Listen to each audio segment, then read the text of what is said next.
Perkenalkan, nama saya Emma Sofia Mu'alifah, NIM 185211079 dari 7C. Perkenalkan, nama saya Diah Nurulita, NIM 185211225. Hai teman-teman semua, perkenalkan saya Gaputri Puspasari, NIM 18521111237.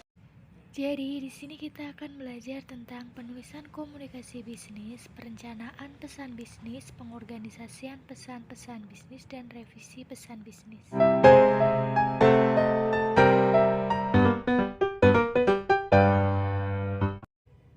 Tujuan dan prinsip penulisan bisnis menurut Suwanto 2019 yang pertama adalah referensi di masa depan, menghindari kesalahan, persyaratan hukum, akses luas, dan pengambilan keputusan yang efektif. Untuk mencapai tujuan penulisan, kita membutuhkan kemampuan menulis yang memadai. Menulis dipengaruhi oleh dua faktor. Yang pertama, pengetahuan tentang metode menulis yang baik dan benar. Yang kedua, pengalaman dan keahlian. Dalam proses penulisan bisnis, ada beberapa hal yang harus diperhatikan, yaitu outline, paragraf, dan kalimat efektif. Terdapat 4 dasar kalimat. Yang pertama, kalimat deklaratif, yang kedua, imperatif, yang ketiga, interrogatif, dan yang keempat adalah eksklamatori.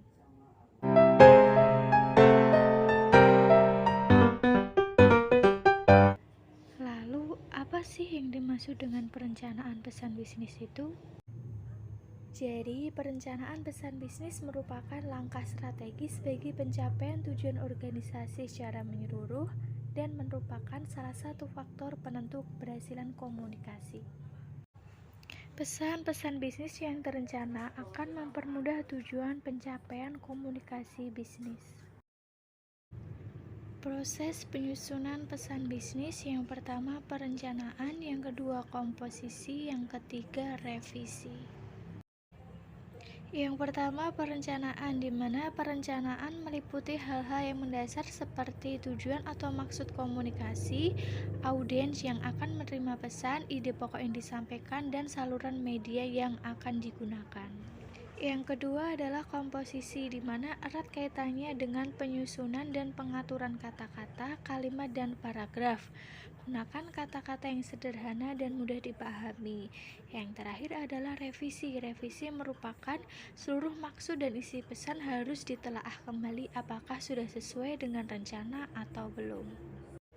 Adapun hal-hal yang harus diperhatikan dalam perencanaan bisnis diantaranya adalah sebagai berikut.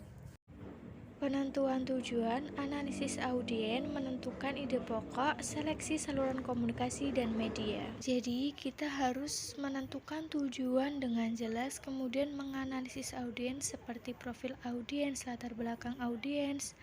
Kemudian yang ketiga, menentukan ide pokok, di mana kita harus menentukan ide pokok apa yang akan kita sampaikan. Kemudian yang keempat adalah saluran komunikasi dan media, di mana kita bisa menggunakan komunikasi lisan maupun komunikasi tertulis.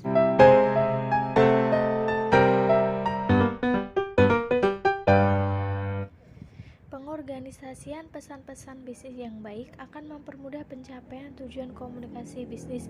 Ada beberapa hal yang harus diperhatikan dalam pengorganisasian pesan-pesan bisnis.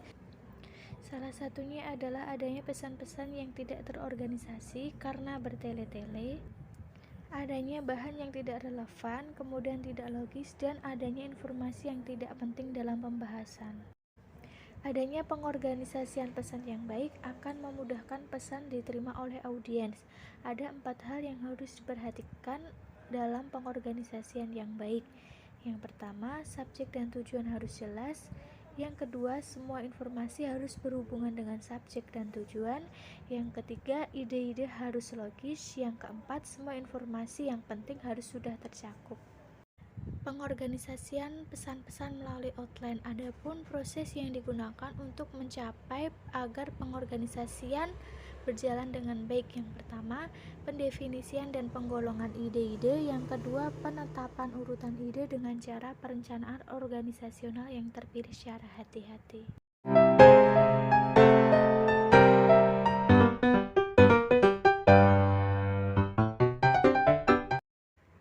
Revisi dilakukan guna untuk menghilangkan kesalahan, kelalaian, atau penulisan frasa yang tidak jelas dalam penulisan. Revisi membutuhkan kecermatan dalam melihat konten, sistematika, gaya, dan keterbacaan. Hal yang perlu dikuasai dalam merevisi pesan bisnis: yang pertama, keterampilan merevisi; yang kedua, pemilihan kata yang tepat; yang ketiga, cara membuat kalimat efektif; yang keempat, cara mengembangkan paragraf. Dalam keterampilan merevisi ada 3. Yang pertama, edit isi dan pengorganisasiannya; yang kedua, edit gaya penulisan; yang ketiga, edit format. Yang selanjutnya, pemilihan kata yang tepat, di mana kata-kata harus dipilih dengan sebaik-baiknya agar pesan dapat mudah dipahami oleh orang lain.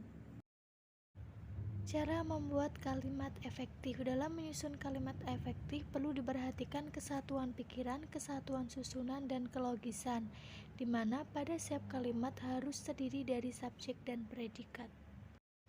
Cara mengembangkan paragraf ada 2, yaitu pendekatan induktif dan pendekatan deduktif. Komunikator harus dapat memusatkan ide atau gagasan tunggal untuk setiap paragraf dan menjaga agar paragraf tetap singkat agar mudah dipahami oleh audiens.